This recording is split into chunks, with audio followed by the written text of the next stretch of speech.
365 Days of Horsemanship, day 134 and 135. It's been an interesting few days. I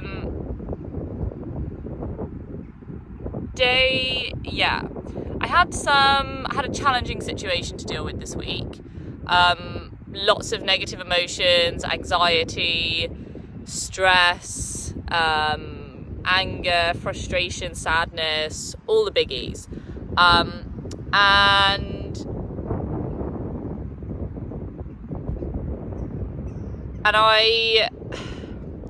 I've learned some really good lessons.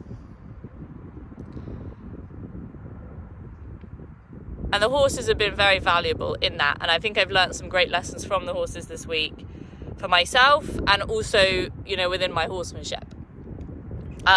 Day 134, I came up and I was really kind of in the thick of the big emotions. And I just really needed comfort. I wanted to just take a holiday from the situation that I needed to deal with and the emotions I was feeling and just try to just take a breath. And I definitely have a proclivity for fixating on an emotion once it starts. And if that's a negative emotion, that can be really challenging.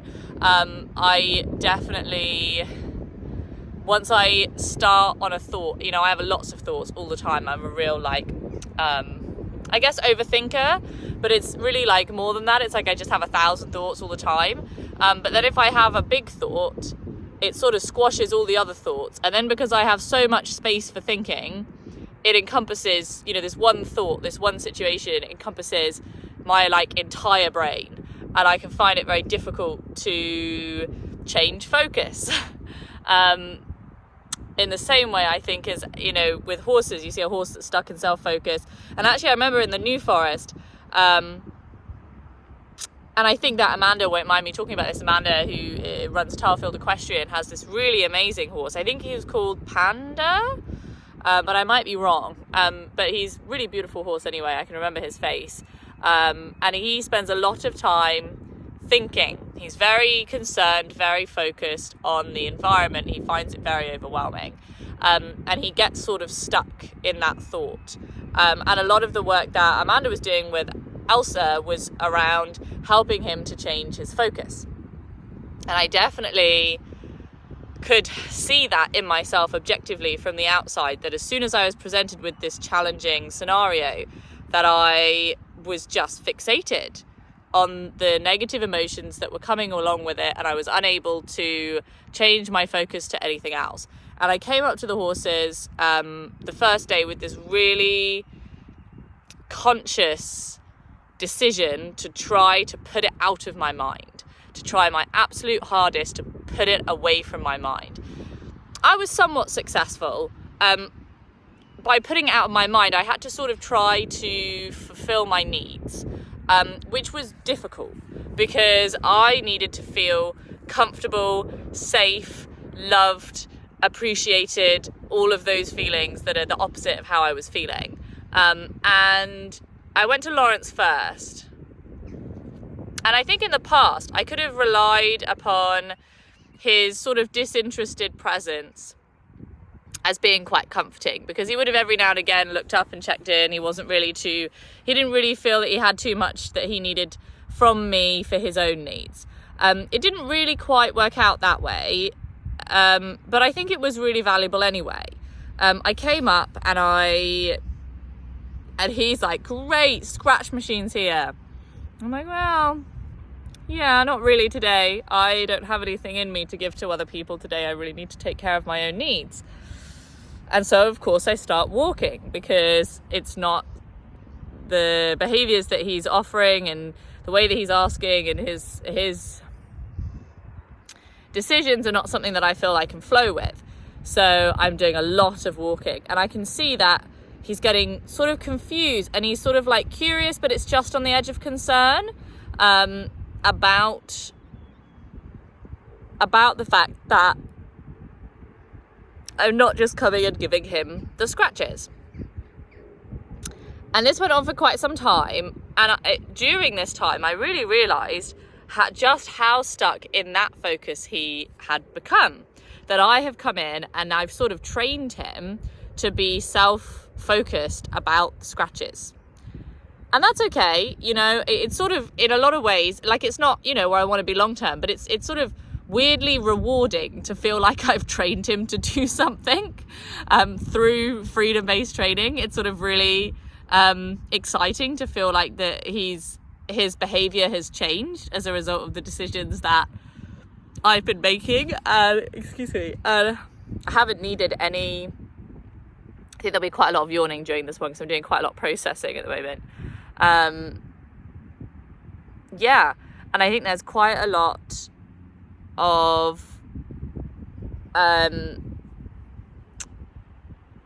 there's been no sticks, there's been no ropes, there's been no dominance, or there's been a little dominance I could possibly hope for ever in all of my interactions with him. And through that process I have managed to train him very strongly so that I can do a 15-20 minute session with him where we have sort of on paper a fantastic draw this session. He just really wants to be with me to get scratches. And how strong that desire and that focus was, how fixated he was, I sort of felt almost proud of myself that I trained him. Obviously I don't want to train him to be like that. And now I need to work backwards from having trained that. But that's okay. It was a really good lesson to learn. And I think to be honest, like with everything, ultimately I'm tackling a facet of the problem. Because I think that if I'm tackling any obsession with him, any self-focus obsession, I'm going to be helping him to feel better. The fact that I've sort of provoked this doesn't mean that fixing it isn't going to be beneficial to him overall. Ultimately, before this, he was stuck in a self-focus of grass. It was just a self-focus that he'd chosen for himself rather than one that I had helped him to choose. And that's kind of spilled over into today as well. Today, I'm feeling a little bit better, but this thought is still quite big compared to all the other thoughts. You know, my mind is still occupied. Quite a lot of space in my mind is still occupied with thinking about aspects of the past, the present, the future, everything around this situation. And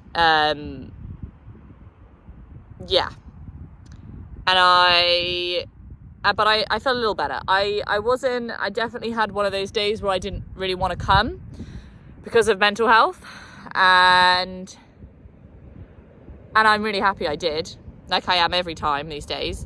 And it was hard. I had to really force myself, and I'm proud of myself for that. I'm really proud of myself for that. I think that's really good. I definitely learned the lesson recently, and it's difficult because it's difficult to explain it without giving what could be construed as quite toxic advice. But I really learned the value of, and it's not always the case, you know, it's advice to be sort of taken with a pinch of salt, really.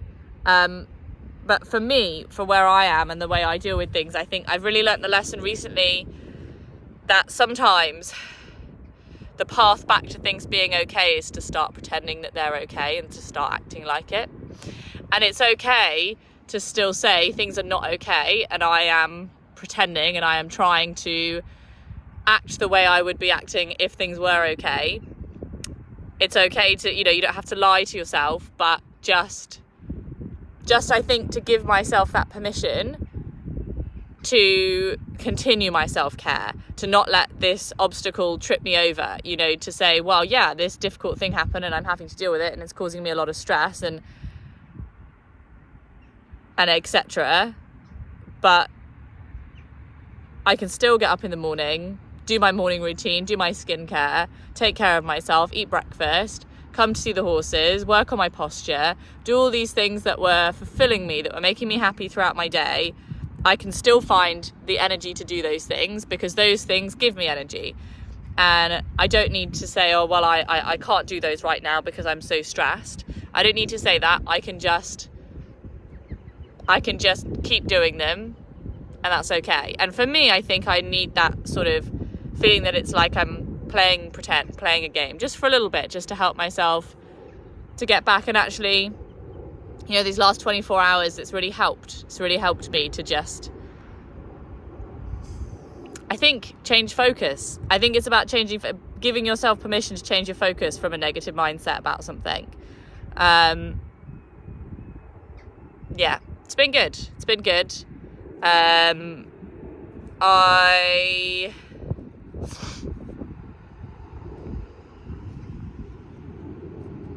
had a good session with Lawrence today. I definitely feel that the scratching thing is really fascinating. It was sort of the same thing today, and I did give him some scratches.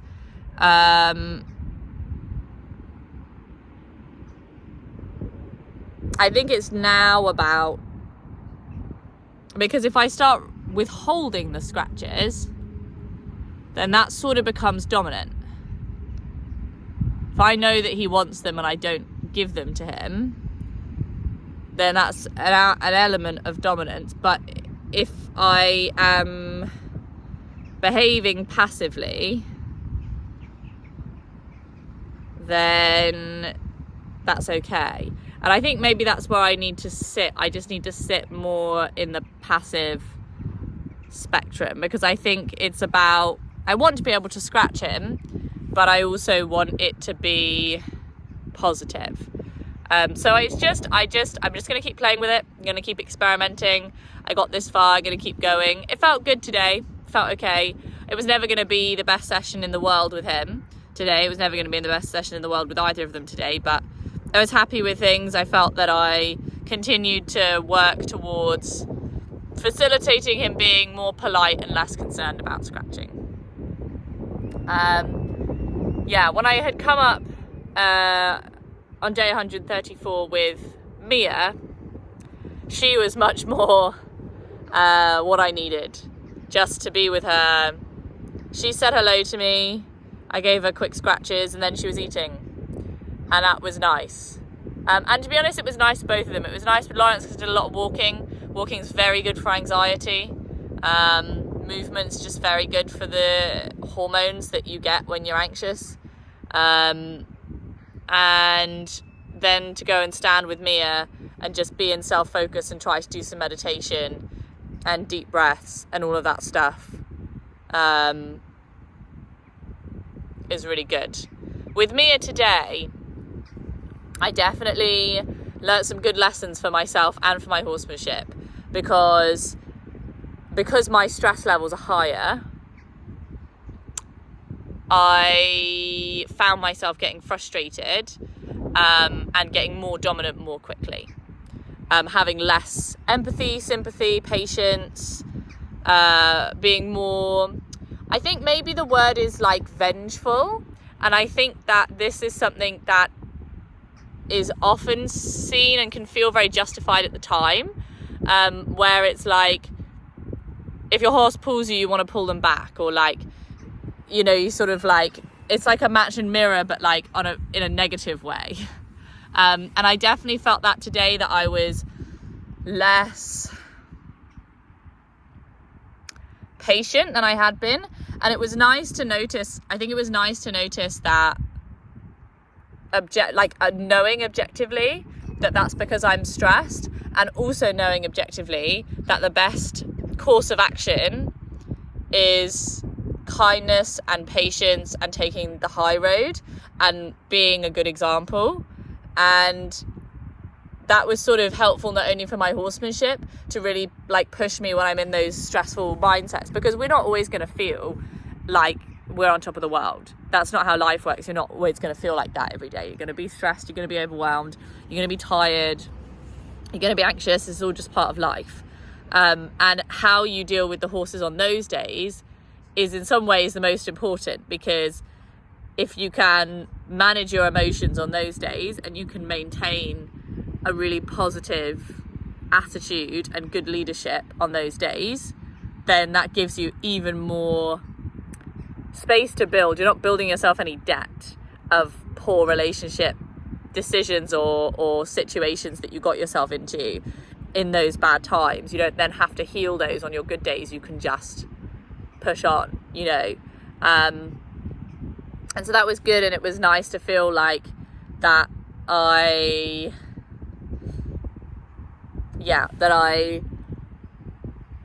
had noticed that today was really good. And I think it also helped me, you know, feel like comfortable with the way that I'm gonna move forward in the rest of my life, and just take that mindset with me, that the best course of action in life is always just to be calm and kind and take the high road and be a good leader. So yeah, so it's been positive. It's been really positive. I think seeing the horses has been really powerful for me over these 2 days, and very grateful for their presence in my life. Looking forward to moving forward after this little obstacle, as is life. So yeah.